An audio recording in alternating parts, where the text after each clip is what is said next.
All right, I'm going to go live in just a moment. Let's see if we're counting in. Oh, we already got people in. All right. So welcome back to WMMA Now with your host, Chuck Stevenson. Welcome to episode 139 of the WMMA Report regular show. We're going over everything going on in the world of the women's divisions of mixed martial arts. Tonight, we got a lot of big weekend from this past weekend to cover, including the very, very, very, very, very, very salty Angela Lee. Like, so salty that I'm suffering from dehydration. Like, I need a Gatorade just thinking about Angela Lee, excuse me, and her saltiness. We're going to talk about that. And got some news to talk about and some. It's not an off weekend. It is not an off weekend from ladies' fights. There's three I want to talk about that I had interest to me. So we're going to keep an eye out on those for this weekend. So let's start where we always talk about, or where we always start with the weekend results. So we are going to last Friday. Last Thursday, we had one championship, 161. We had one ladies bout in the one atom weight, 115-pound division. Tiffany Teo moving down in weight successfully and defeating Ritu Phogat via submission in the first round, rear naked choke, 4 minutes, 52 seconds. Teo climbed to 11-2. Phogat fell to 7-3. Ritu got Teo to the cage, was looking for a takedown, and Tiffany Teo just basically got an underhook, grabbed that underhook with her other hand, just wrenched Ritu around, hopped on her back, and from there it was just a matter of time until Teo got the rear naked choke. It was just really nice work there by Tiffany Teo. So she is now a one championship atomweight, and we'll see how she does in that new division. Then moving to Friday night, we had one championship for one on Prime Video 2. We had two ladies bouts. First up, Stamp Fairtex defeated Gian Radzwan in a one atomweight bout via unanimous decision. Stamp climbed to 9-2. Radzwan fell to 8-3. Gian was having some success in the first round with her striking, with her boxing. But then eventually Stamp found her timing and just started picking Gian apart on the feet. And then even when it got to the ground, which you would think would be Gian's strong suit, Stamp absolutely outworked her on the ground. Had her in big trouble in the second round. Hold on one second, guys.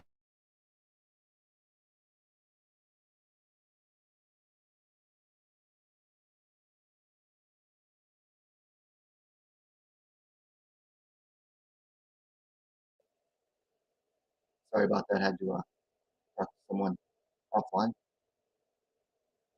What was I saying? Oh, so Stamp was outworking Radzwan even on the ground. Had her back in the second round for a good bit, threatening the rear naked choke, and then in the third round even threatened with a knee bar. So really nice job there on the ground by Stamp. And then Enrique Webb in the chat. The Stamp is way more experienced, but I noticed she is getting slower. I'm not sure if it's slower or if it's that she's taking her time.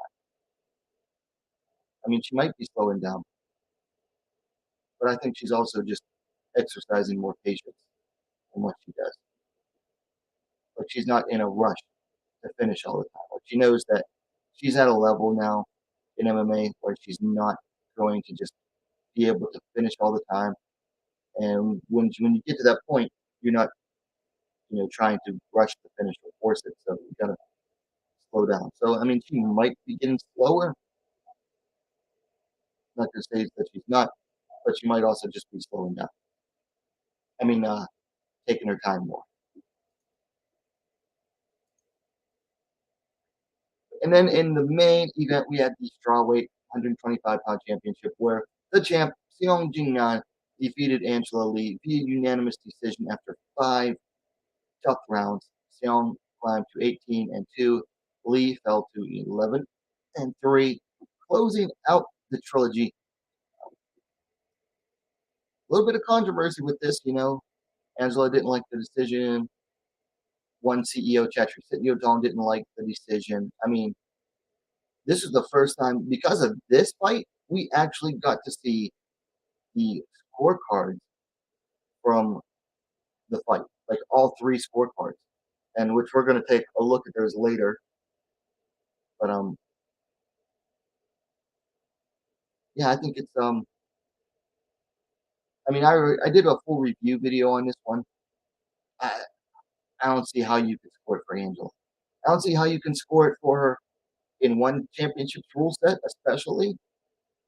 But even under unified rules, if you go back and rewatch the fight, Angela was not winning this fight, and he definitely wasn't winning it round by round. She had one good round in the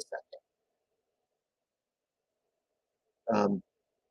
Xiong had an easy 10-8 in the first round. Then you have rounds 3, 4, and 5. Even then, you would have to really have to make some very strong arguments to give it to Angela for 3, 4, and 5. And that's under the 10-point must system.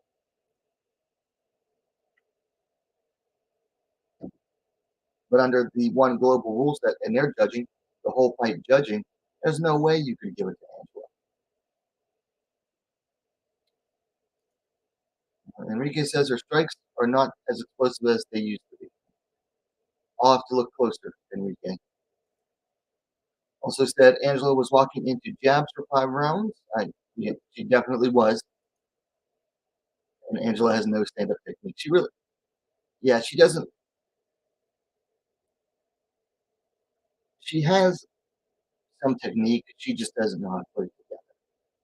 She has no defense whatsoever, like no striking defense whatsoever.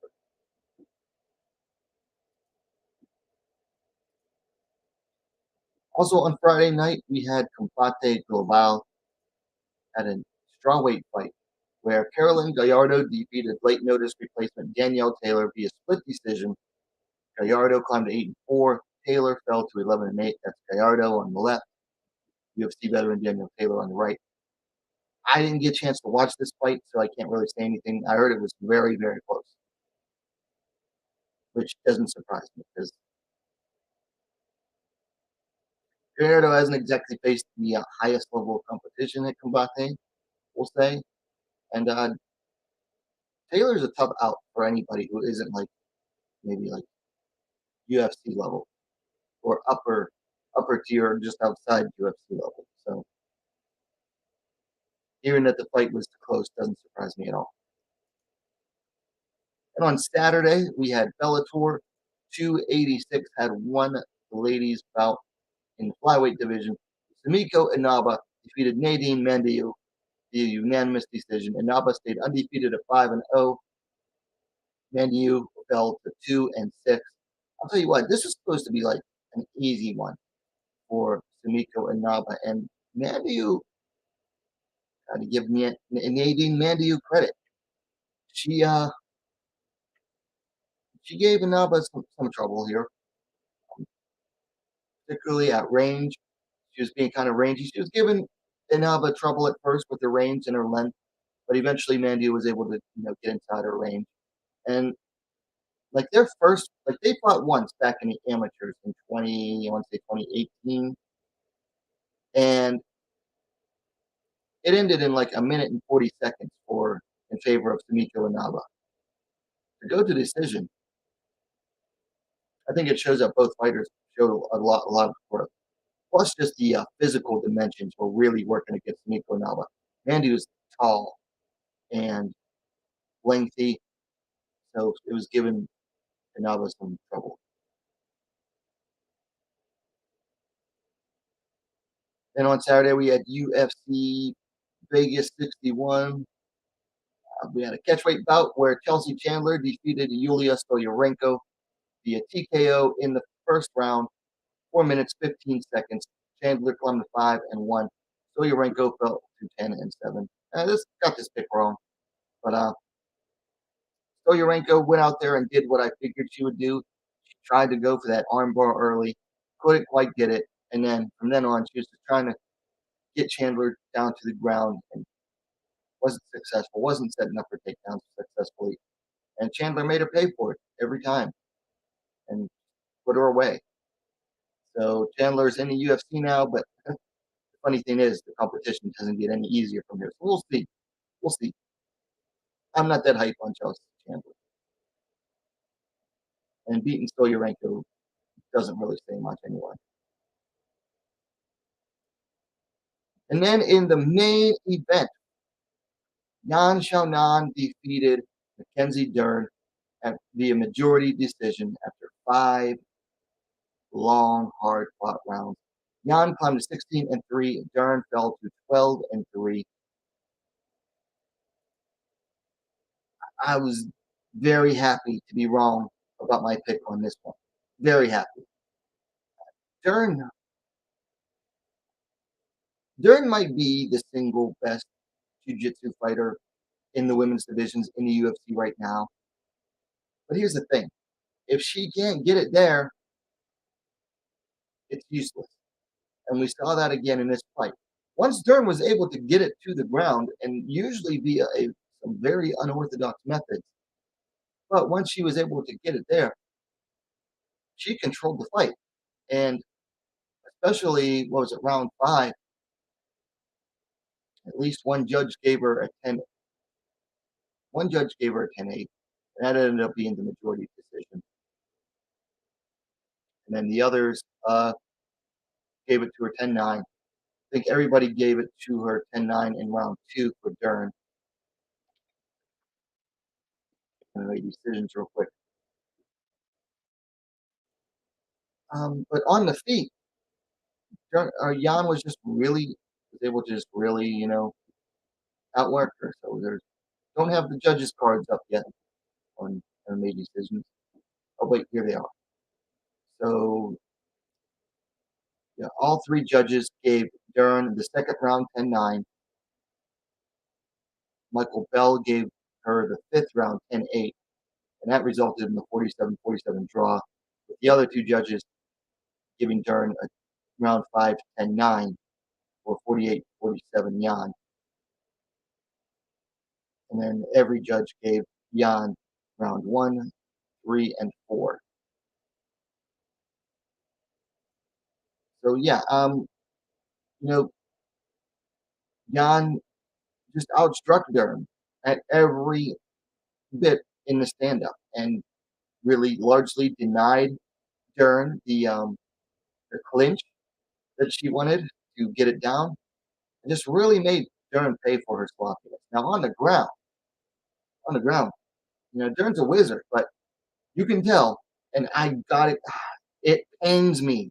It pains me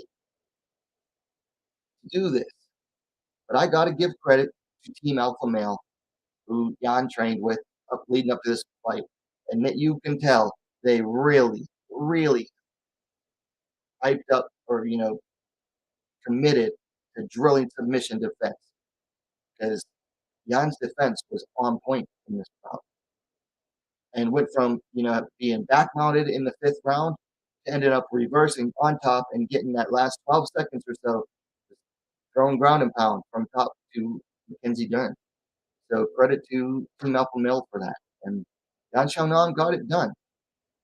And it amazes me because just like there are people crying robbery for Angela Lee, there are people crying robbery for Mackenzie Dern.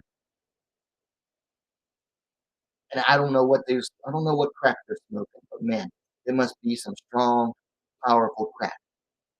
In my eyes, the most you could give Dern is a draw. That was the best result Mackenzie Dern could have hoped for. But there are people out there arguing that round 2 should have been a 10-8. Those are the crackheads.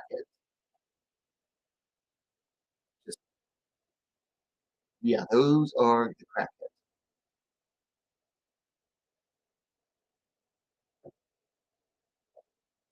Easy E in the chat says Lee clearly lost that fight from what I saw. Maybe she thought she would get the Jordan treatment. I didn't pick her for the third fight because I actually think Xiong is the better overall fighter. That's why I picked Xiong too. And honestly, I was afraid in going into that third fight. I said if it goes to the judges, there's no way Xiong's going to win a decision fight, and they proved me wrong. He says, funny thing about Dern, she was actually getting better and better on her feet, but she clearly regressed in her striking for some odd reason. She won't go far until she runs out of her game. I agree fully. Dern is fairly easy to train for. Just do a whole camp based on takedown defense if you're a striker. Well, that's if she goes for traditional type takedowns. But every time she was able to get Yan Xiaonan down in this fight, it was through non-traditional means. She pulled guard at one point, or jumped guard. She fell to her back and grabbed onto a leg, and that ended up getting Yan down. Yeah, every time she got Yan down in this fight, it was through very unorthodox means. And that might be the best way for her going forward. Enrique says, Dern didn't improve. She has zero chance to be a champ. I agree. She needs to make major improvements to her game. And long-term solution. I'm talking long-term. Like, you're not going to fix it between one fight and the next. I still think she should go hook up with either high school might not be the best, but like a local college and work with their wrestling team on your takedowns. Get a solid double, get a solid single leg, and work on those. And don't just do it for like the one fight. Do it, period. Make that like a once a week thing where all you do is you go and you work out with a high school wrestling or college wrestling team and work on those takedowns. And then take some judo classes and work on some judo style takedowns. But then also, I think what she should do. I saw someone say this, and it's a good idea. Watch Ryan Hall's fights because Ryan Hall has some very unique approaches to getting a fight to the ground because he's a skinny little nothing who can't really shoot takedowns. He's not strong enough for takedowns. He doesn't have the explosiveness, whereas Dern kind of does. But watch Ryan Hall. Watch how Ryan Hall gets fights to the ground, and he does it pretty successfully. So watch how Ryan Hall does it, and maybe adapt some of what he does to your game.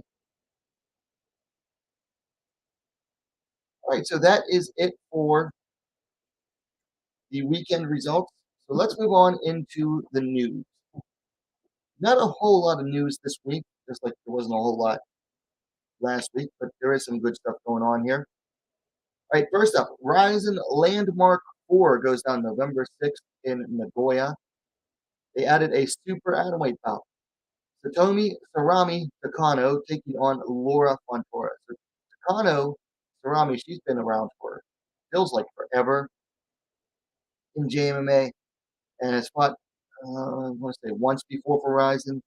And then Laura Fontoura fought Seika Izawa in the first round of the Super Atomweight Grand Prix. So those two are going to face off against each other. That should be a very fun, grappling bout. Then former UFC bantamweight Aspen Ladd has officially signed with the PFL, and apparently she's going to be competing at featherweight. So PFL is already adding a flyweight division. Now they're adding a women's featherweight division, which is very interesting news. Not surprised that she went to PFL. I think that was a lot of people's first thoughts was that, oh, she's going to go to PFL. And I didn't know where she was going to go, honestly. Like, a lot of people saying PFL, and it's like, she's not going to fight PFL. Like, she's not big enough for lightweight. But apparently she's signed to PFL and is going to fight there as a featherweight, which more interesting than her signing to PFL is the idea that they're going to be having featherweight fights now. That should be interesting. Good luck. Good luck to PFL on finding featherweight fighters. And then atomweight Alessandro Fajeda, who previously fought at Palace Athena 2, has officially signed with Invicta Fighting Championship. The promotion announced on their official social media pages.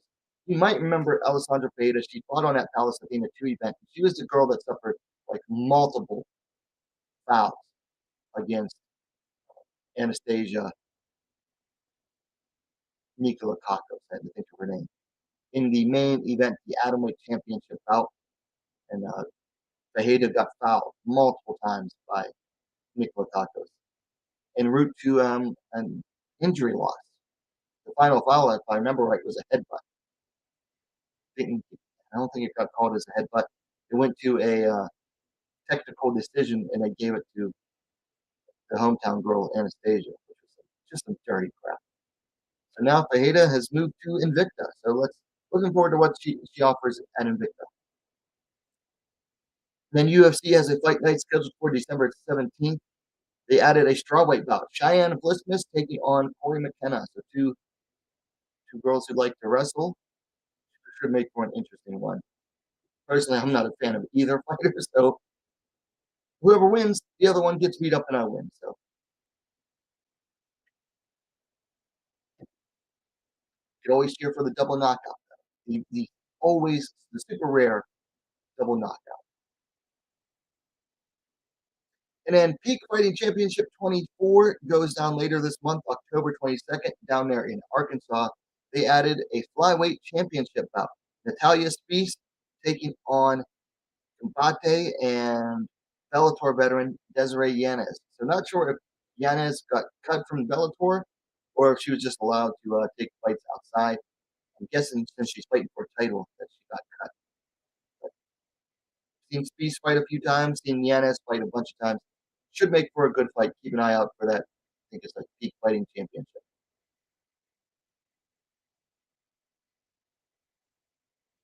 And then Hexagon 5 goes down October 15th in Germany. They have a strawweight bout. Stephanie Page coming in 6-4, taking on Cara Dimitrola coming in at 4-7. So not familiar with Cara Dimitrola, but I am familiar with Stephanie Page. She's fought in Bellator a bunch of times. And then Hex Fight Series goes down, Hex Fight Series 24 goes down November 18th in Melbourne, Australia. Have a flyweight bout. Mary Jean Buna coming in at 3-1, taking on Lisa Kiriako coming in at 4-1. And hey, I gotta say something. Shout out to Lisa Kiriako. This is going to be her fourth fight in 2022, fighting 4 times in a single calendar year. Hell yeah, that's how you gotta be. Sometimes, when you're just getting started, she's only 4-1. You're young, you're hungry. She's getting in that cage time, that always important cage time. Salute to her. Putting herself out there. Now, I hope that she's making the necessary improvements in between fights, because that's a big one. Then UFC has a fight night going down December 3rd in Orlando. Added a strawweight bout. Yasmin Hawagi taking on Estela Nunes. So those two were supposed to meet for Yasmin Hawagi's UFC debut, and then Nunes bowed out, I believe, due to injury.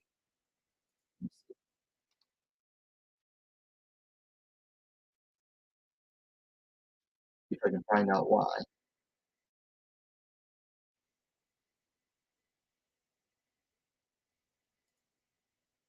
Yeah, so Nunes bowed out of that fight due to injury, and Yasmin Hawagi ended up fighting that other Brazilian girl. But, I like this fight. Nunes doesn't have quite the cardio that Hawagi's last opponent did, but she's a much cleaner striker, straighter punches and everything. Should make for a fun fight. That goes down December 3rd. And then final bit of news here. One on Prime Video 3 goes down October 21st. They added a one atomweight bout. Leah Bivens making her pro debut, taking on Noelle Grandjean coming in at 3-0. Leah Bivens is that girl who has trained with the Lees in the past. Apparently, she has like a good youth amateur record, and she's like 5 feet 6 inches. She's taking on the 5 foot nothing Noelle Grandjean. So good old one championship. On paper, it's going to look good because Grandjean's 3-0. Or wait till they stand off against each other, and you're going to see Bivens is getting a huge size advantage here. Anyway, that is it for the news. Like I said, not a whole lot to cover. Before we get into the ranking updates, forgot to do some house cleaning at the beginning of the show. So, if you're on Twitter, go ahead and follow me at now WMMA right there. If you're not on Twitter, stay off.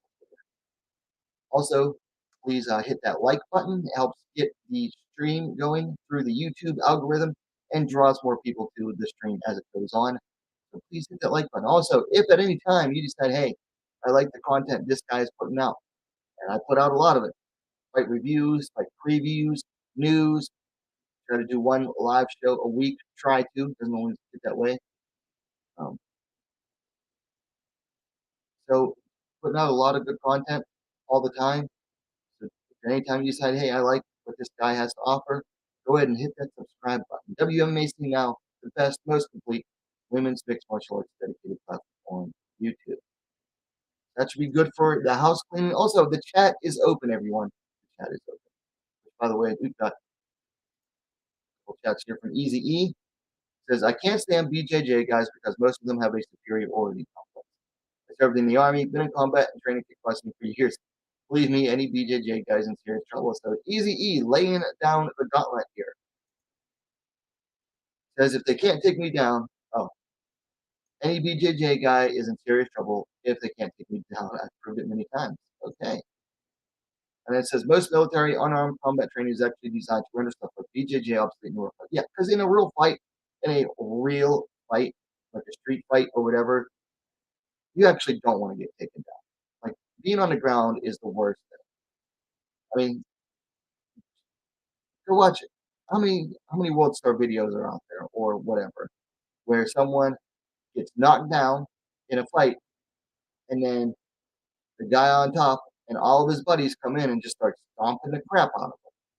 So yeah, for the most part, it just absolutely does not pay to get taken down in like a real fight, like a street fight. All right, so let's move into rankings discussions because we've had a bunch of changes this week in the rankings. First up, at One Championship, big changes here. Gian Radzwin, off of that loss to Stamp Fairtex, has been removed from the number 5 spot, taking her place the previously unranked Tiffany Teo. Tiffany came down, submitted Ritu Fogat in the first round, and finds herself with a ranking spot. Everything else unchanged. Then we move on to the UFC. So let me enlarge this for you guys here. So Yan Xiaonan was at number 6, defeated 5th ranked Mackenzie Dern. So those two switched places.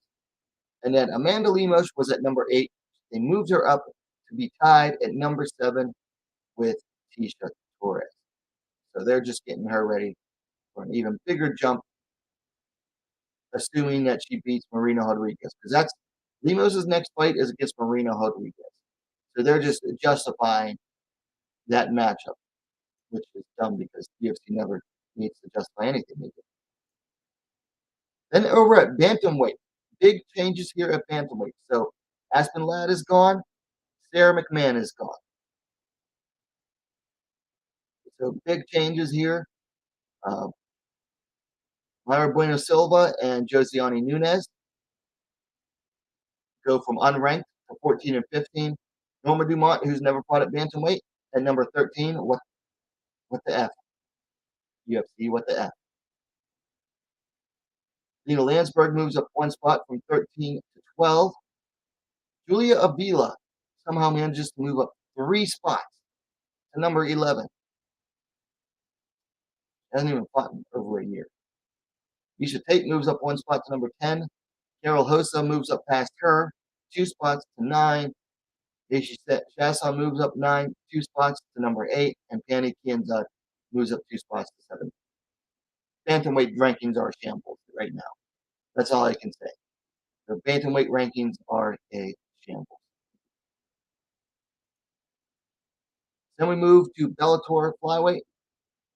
Sumiko Inaba, previously unranked, moves into the rankings at number 8, dropping. What was her name? Can't think of the girl's name. Russian girl, really pretty. I can't think of her name. Hold on.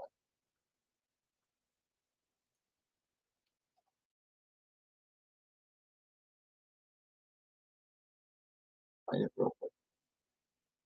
Diana Ovsaragova was at number 10. She is now eliminated. Smiko Inaba comes in at number 8, moving Vanessa Porto and Alejandra Lara down to 9 and 10, respectively. Okay, I get it that these two have not been winning lately. I don't think they have. I mean, I know Lara has. I thought Vanessa Porto won. Maybe she lost. Vanessa Porto lost to Vita Ortega recently. Uh,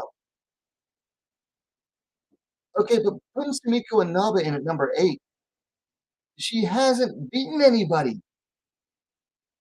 She hasn't beaten anybody. Her last opponent had an upside down record.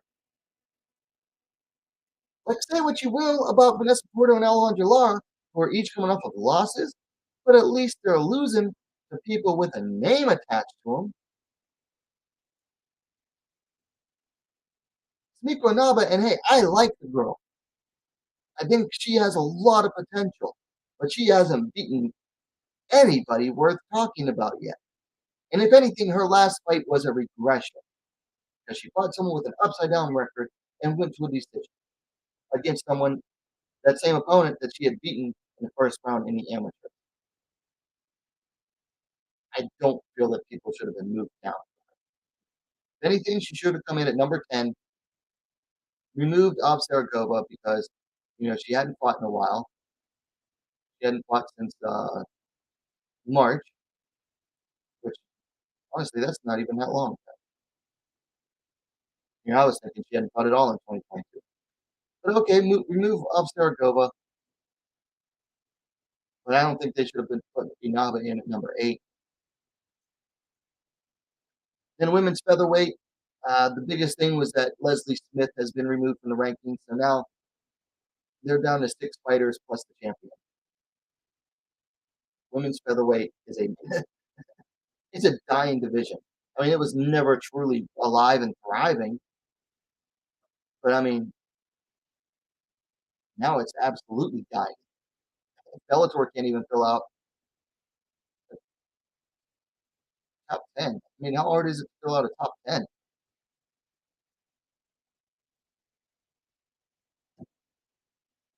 Terrible.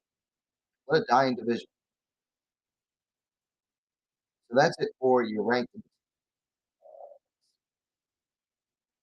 Easy E, the chat warrior tonight, says hot take: Zan will lose to Carla. She's going to be too aggressive and run into takedowns all fight. It's a possibility. And,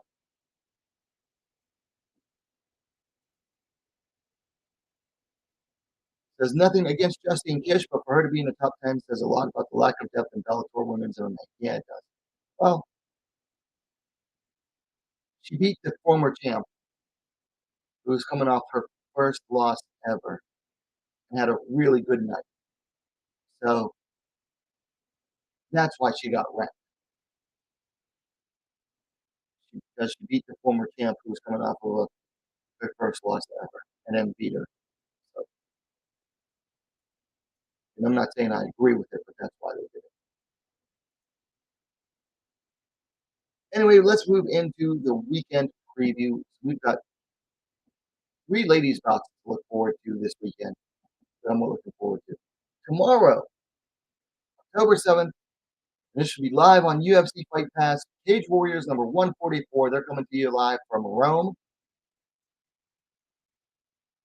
as a ladies bout in the strawweight division on the main card. Should be a good one. Brioni Terrell out of England taking on Mikkel Deseni out of Italy. Looking at the stats here, Terrell is 4-4-1. Deseni is 9-4 now. Terrell is riding a 3-fight losing streak here, and honestly, hasn't fought in over 3 years. She last fought in Bellator 3 years, 3 months ago, getting TKO'd by Denise Gilholz. Wow. Whereas Deseni, coming off a loss 6 months ago via split decision, Aries. Before that, picked up a couple of wins. No age for Terrell, or no other stats at all for Breoni Terrell on Tapology. Deseni is 34 years old. She stands 5'3", 160 centimeters, with a reach of 60.5 inches, 154 centimeters. Sounds like they're trying to give Deseni a layup at home here. That's what Cage Warriors is doing. I mean, Terrell hasn't fought 3 years. 3.25 years. That's a long time to go without fighting. And a 3-fight losing streak to boot. It honestly reads like they're trying to give Nicole Deseni a layup. Which, I mean, Cage Warriors does that, that's their priority. Or prerogative, rather. I don't personally have a pick, but if I was going to pick, I'd go for Nicole Deseni here. I mean, she's been more active. She's not on a losing streak. So we'll go with Nicole Deseni here. Also on UFC Fight Pass tomorrow night, FAC 16. What does that stand for exactly? Fighting Alliance Championship 16 has a ladies bout in the strawweight division. Elle Wagman on the left there taking on Celine Haga. Ruthless Elle Wagman coming in at 5-0. Celine Haga coming in at 13-18. That's a huge experience differential there. Wagman last fought 4 months ago, picking up a submission win for FAC. Haga last fought about 6 months ago. She dropped a submission loss to Melissa Odessa Parker. That was a good fight too. That was a heck of a fight. And if anything, Haga got screwed by a stand-up, by a referee stand-up. Before that, she was riding 2 straight wins for peak fighting, and then Alyssa Golden Boy. Oh, she fought in that Golden Boy promotion. Wow. Let's see. Youth favors Wagman. She's 28-38 for Celine Haga. I thought Wagman was younger than that. The height advantage goes to Haga. 5 feet 4 inches, 163 centimeters to 5'1", 155 centimeters for Wagman. No reach listed for Celine Haga. Wagman's is listed at 59 inches, 150 centimeters. Holy crap. She has short arms. This should be an interesting one. Wagman has never fought anybody with a winning record. Best opponent record she ever fought was someone who was 1-1 2 fights ago. And here in this fight, she's fighting someone who also doesn't have a winning record in Celine Haga. But Celine Haga, man, she has a ton of fight experience and has worked very hard at trying to break that record. Still falling short. But I kind of want to favor Haga here. Because Celine Haga, she's going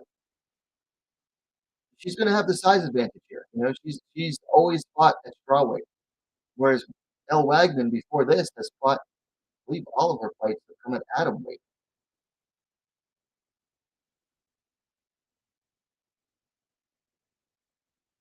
Atomweight. Yeah, so she's 5-0 at atomweight, but she's moving up to strawweight. And I have a suspicion she's moving up to strawweight to try to capture the eye of the UFC because she's fighting on UFC Fight Pass. So she's probably moving up to strawweight to try to get a win over someone with a lot of experience here in Celine Haga at strawweight to try to get the notice of the UFC.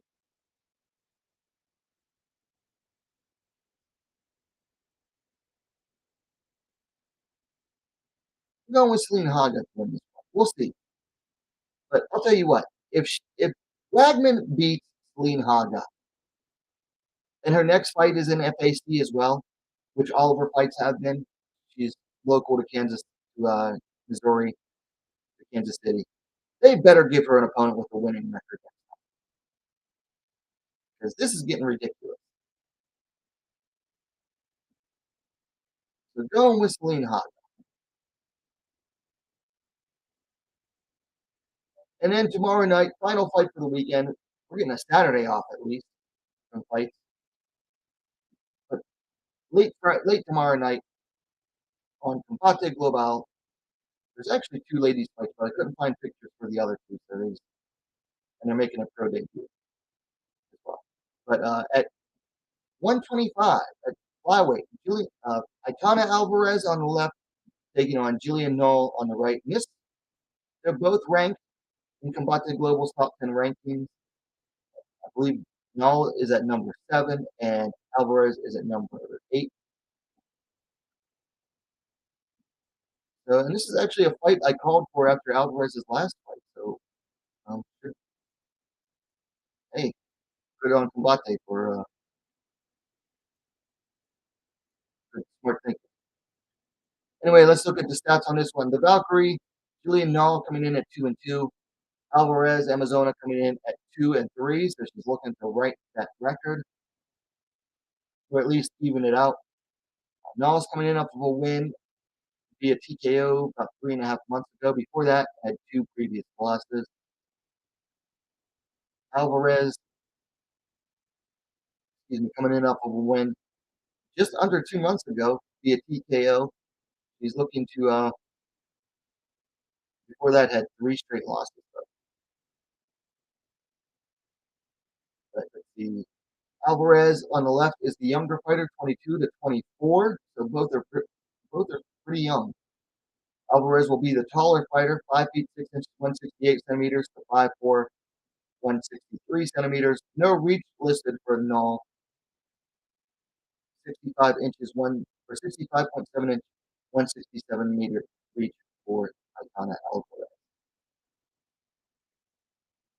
I'm going with Aitana Alvarez to win this one. I've been a supporter of hers for a while now. Um, I liked what I saw in her last fight. She made some big improvements. Still a lot of room for improvement. Don't get me wrong, but she made some good improvements last time, and has been talking about working hard on her social media. I don't know Julian Null as much. I'm going to go with the Spaniard, Aitana Alvarez, win this one. So that is it for the weekend review, or weekend preview, I should say. Some more chats from Easy E. By the way, just a reminder to everyone watching, the chat is open. Feel free to say a little something. Also, please like and subscribe if you're new to the channel. Anyway, Easy E, referring to Brioni Terrell, says you go 3 years between fights, you got to have a day job. Well, if you're outside of the UFC, chances are you're not a full-time fighter. And even if you're in the UFC, chances are you're not a full-time fighter. So this is not a sport to get into hoping to get rich. It's really not. Have you ever watched a women fight in that combat karate promotion? I have. I know it's not MMA, but those women are straight killers. They finish opponents in brutal fashion. Yeah, I like karate combat.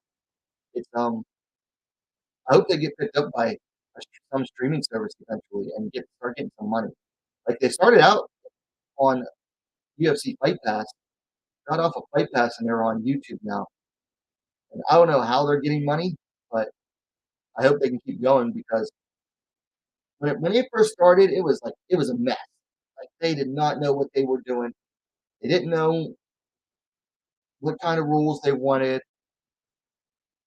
The fighters didn't know how to handle the pit that they're in because it's like this big sloping sides to that pit.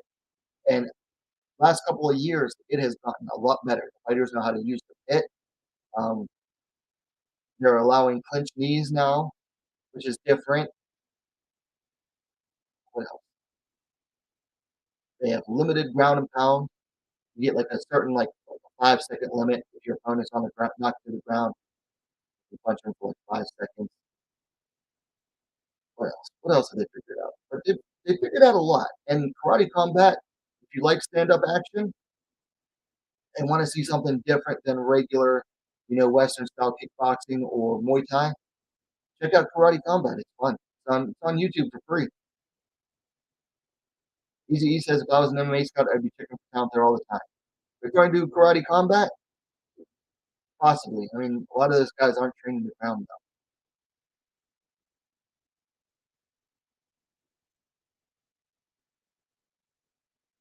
Anyway, let's talk about Angela Lee and why she is so salty.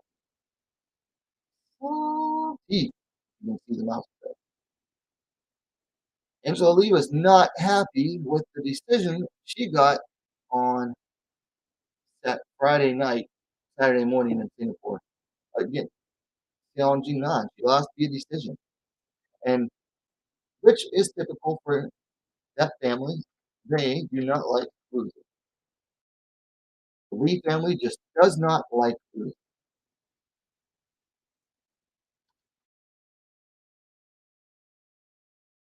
Pull up the right social media things here. So Angela took to Instagram after the fight and had a lot to say here. I'm going to go ahead and enlarge it for you. And you can literally taste the salt in this post. It says, before each fight, I pray to please allow me to fight to my potential. I'm proud because I know that I gave it my all in there. I left my blood, sweat, and tears in that cage. And I showed the world that my heart is more than 100%. Last night should have been my night. I was confident after the bell rang in the fifth. I truly believed that I did enough to win the fight. Rallying after that tough first round, putting the pressure on her, taking her down, submission attempt, landing the heavier strikes and mixing up the ranges, kicks, knees, elbows, punches in rounds 2, 3, 4, and 5. I fought to win. This fight was a war, but I know that under any rule set of any organization that I won that fight. I would like to call on one championship to see if they would be open for a clarification and improvement of their rule set. I love the global rule set that one abides by. However, I do believe that it leaves the judging too vague and often leads to very questionable decisions. Well, sometimes it does lead to questionable decisions. Yes. Sure, the rights. I think the 10-point must system that is used in North America is clearer, but also fighters can end up just playing to win rounds. I would like to see our global rule set being applied and judged round by round and then tallied up as a whole. So basically, she wants round by round scoring. I think that as fighters, we give our all and sacrifice so much. The only thing we ask is that if the fight does go the distance, we be given a fair decision. Even though we didn't get the second belt, I know I won the hearts of everyone in that stadium yesterday, and hopefully even more across the world community. I'm still the champ, the people's champ, and most importantly, Ava's hashtag mom champ. Mom champion is the greatest shit. And I blame Michelle Watterson for starting that. Uh, says, I love you guys. I appreciate your support. I see your messages and comments. Thank you for the love always. So it's funny how as soon as she loses a decision, she suddenly hates the global rule set. It really is. Because I'm not going to go all the way back to look for it because it was over a year ago. But when Angela's brother, Christian, lost the decision to Akre Yoon, she used, she spouted off the rules and the scoring system for the global rule set to explain how Christian should have won that. And now that she lost the decision, she's not happy with the scoring system at all and thinks that they should tally it round by round and then add it up as a whole. That's just salty. Like you have no problem with the rule set when you're winning decisions. But when you're winning fights, well, as long as you're finishing fights, obviously you don't care how they score. And when you win decisions, you're happy because you won. And then things finally don't go your way, and suddenly you're pissed. You're unhappy. the absolute childishness and entitlement of the league. Now, listen, the majority of fighters are not good losers. Okay, it is normal for a fighter to be a sore loser. Nobody likes losing. Okay, I hate losing. I hate losing more than I like winning. Like that's how I feel. Like nothing motivates me more than losing because well, that's just my mentality. I'm like a move away from type of person. So nobody likes losing. Nobody. So if you show me a graceful loser, I'll still show you a loser. Is how the phrase goes. But at least take it to another level because they carry a sense of entitlement because they have been, you know, the golden children of one championship for so long that they basically feel entitled to win.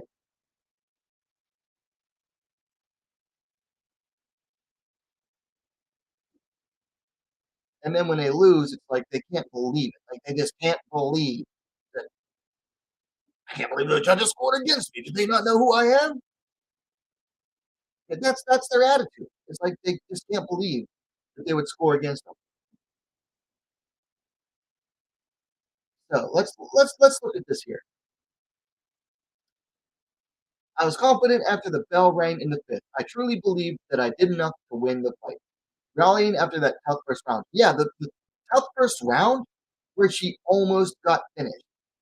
If Herb Dean would have stepped in and stopped that fight when he was ready to, they would have you would have had a very, very difficult time saying that Herb Dean was not justified in stopping. Angela was almost hurt. She was hurt. She had rallied. I'll give her credit. She rallied, came back, had a strong second round. But she was almost finished in the first round. And that is the highest, excuse me, criteria in the one judging criteria. What else does she say? Putting the pressure on her. So we'll say aggression. Aggression is the fifth criteria in one championship scoring system, and it is the lowest because their criteria goes in descending order of importance. And aggression, or putting the pressure on her, as Angela says, is the lowest. Taking her down.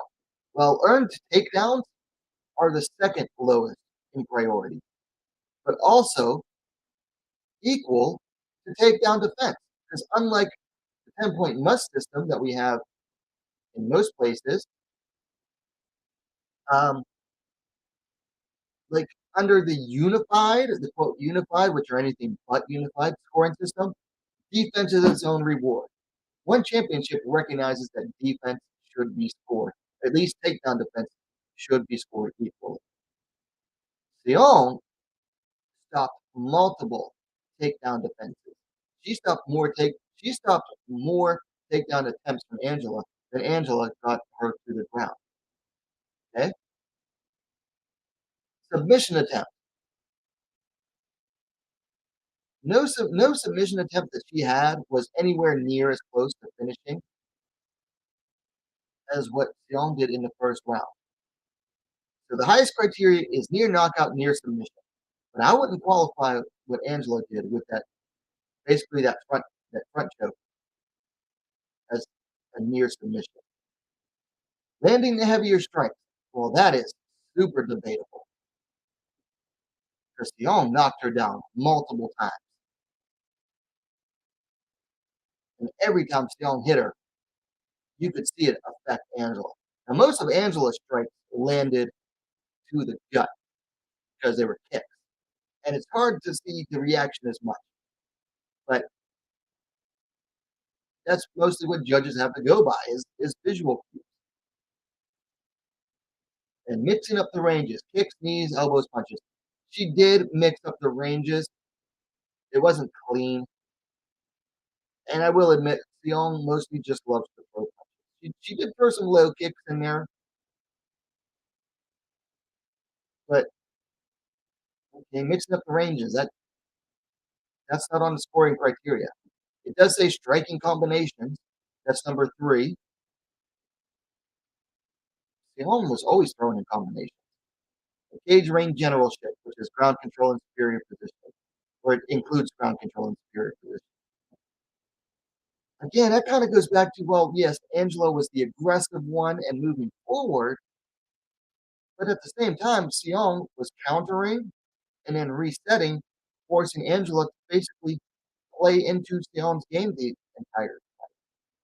So that's kind of even. By the way, for those wondering, or no, we'll get to that in a second. So she says, I fought to win. Well, so did Xiong. I know that under any rule set of any organization, I won that fight, she says. I would like to call on one championship to see if they would be open for clarification and improvement of the rule set. Why? Because you lost? So suddenly you lost, and now you need the rules changed. Grow up. Grow up.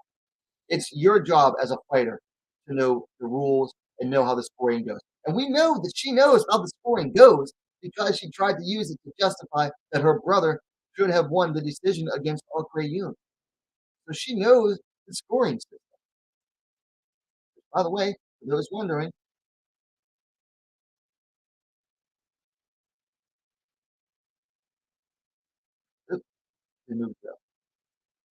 here is the one judging criteria for MMA. It says, in the event that a bout goes the distance, it will go to a judge's decision. The 3 judges will score the bout in its entirety, not round by round. Judges will utilize the one judging criteria in descending order of importance to determine the winner of the bout. Here's the criteria. Near knockout, near submission. That's the highest. Damage, internal, accumulated, superficial. Again, so near knockout, near submission. Well, that was Xiong in the first round. Was the closest to finishing this fight. Damage, internal, accumulated, superficial. I don't know how you determine internal damage, but accumulated and superficial, that goes to Xiong. She scored the longer accumulated damage. She scored higher in the superficial damage on Angela. If you look at the 2 after the fight, who was more busted up? Angela Lee was the more busted up fighter. Striking combinations and cage ring generalship. I'd say that's about even. Earned takedowns or takedown defense. Well, Xiong scored higher in takedown defense in my eyes than Angela scored for takedowns. Xiong stopped more takedowns than Angela landed. And then the last one is aggression. That is like the one thing you can absolutely give to Angela. She was aggressive and moving forward the entire fight. Granted, she was eating punches the entire fight, but she was moving forward the entire fight. You give her the aggression. Shout out to Nick Atkin at SDMP here. Posted all 3 of the judges' scorecards.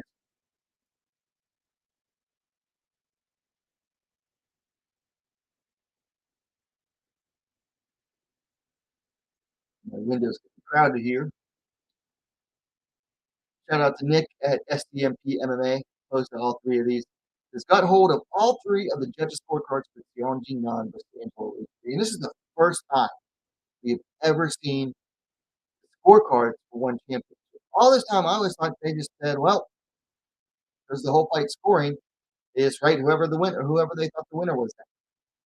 Apparently, they actually have criteria, which is news to me, and I like it. And I like the way this is done. So here's the first one. Okay, Jeremy Saunders here. And you probably having a hard time reading this, but it says criteria by priority, advantage to, degree of advantage. And it goes, it names the criteria by priority. You circle either red, blue for the corner, or even. And then it's either slight, moderate, or dominant. So Jeremy Saunders here.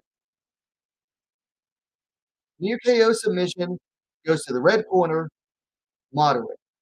Damage, red corner, Xiong. moderate. Striking, red corner, moderate degree of advantage.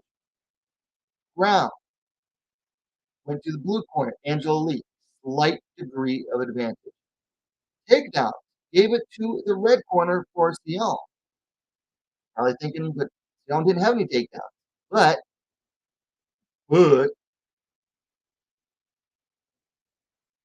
she had to take down defense, which is scored equally. Gave it to red, Xiong, slight degree of advantage. And then aggression was labeled even. That's a little bit questionable, but maybe he sees aggression as just being doing more than moving forward.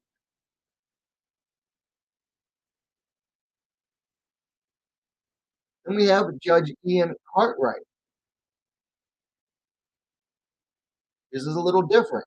Okay, he gave near KO submission to Xiong, slight degree of advantage. Damage goes to the red with slight. Striking, red corner, slight. Ground, even. Takedown went to blue corner, Angela Lee, slight degree of advantage.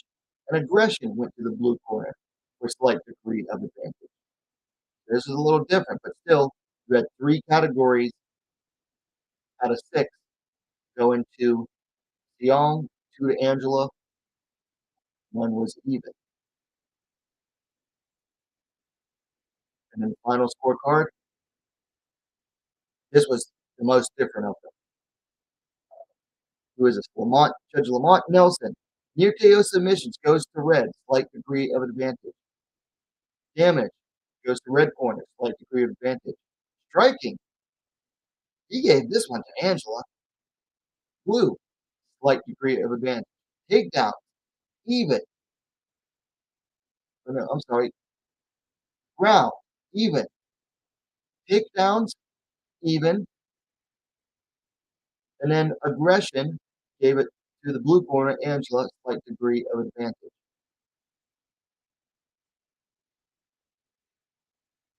So he gave two to Xiong, two to Angela, and two even. But the highest priority went to Xiong.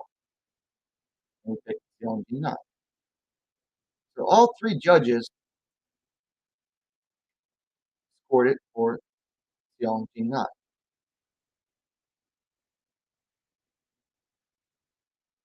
Yeah, I think Angela Lee's just being salty here. I think she's just being very, very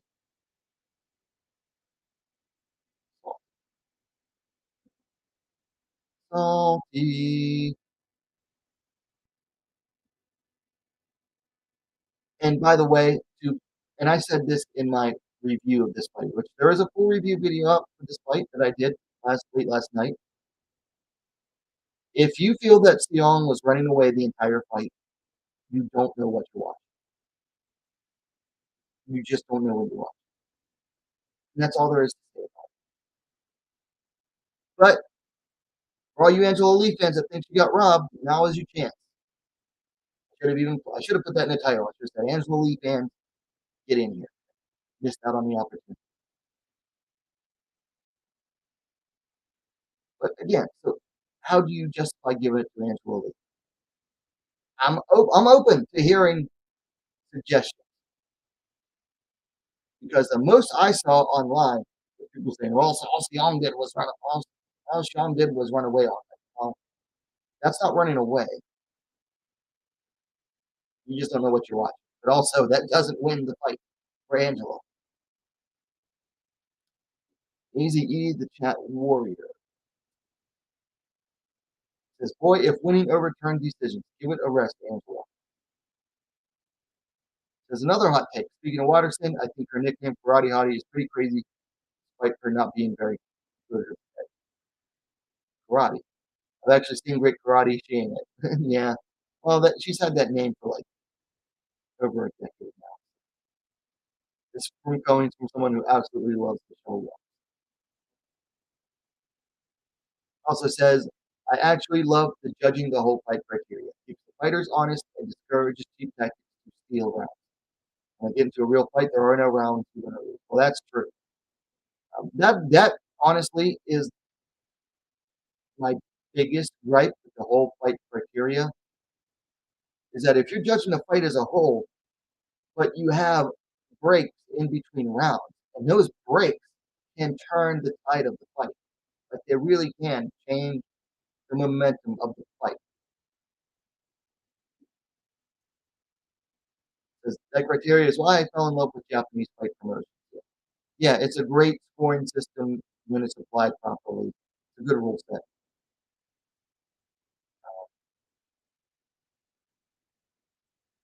So I mean, overall, I like it.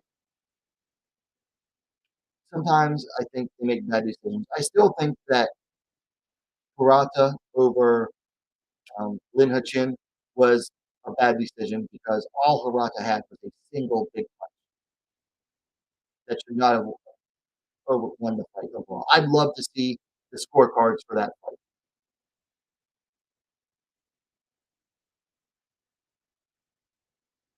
Anyway, that's really all I have for you all tonight. So we're going to get ready to close up here. Just a little over an hour. I don't like to make these streams long. There are people, there are channels out there, and I'm not going to name names. It's basically an MMA thing as a whole. They'll have like 2 or 3 streams a week, and they just talk about the same thing all the time, or relatively the same thing, and they just go for hours and hours talking about it. That's not me. That's not my style. Granted, that's what YouTube loves. YouTube loves you go forever and hours on live streams. I just don't have it in me to do that. So I like to keep things precise. I like to keep things distinct and short. I like to stay on a schedule.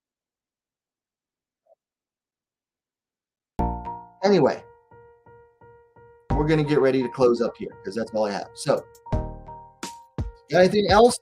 The chat is still open for another minute or so. So some final house cleaning.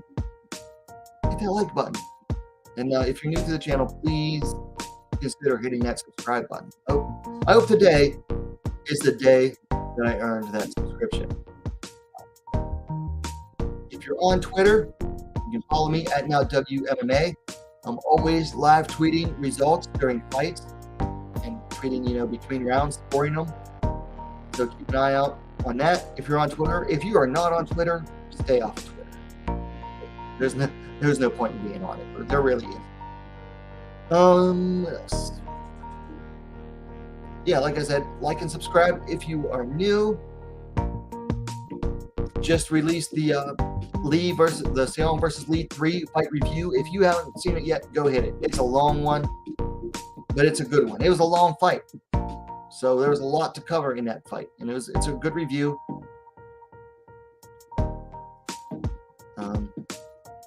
Gonna try to work on Stamp versus Gian and Dern versus Jan tonight. I'm way behind on fight reviews. I gotta get caught up. Usually, if I go past Monday, I don't even bother, but I do want to get those 2 done. What else?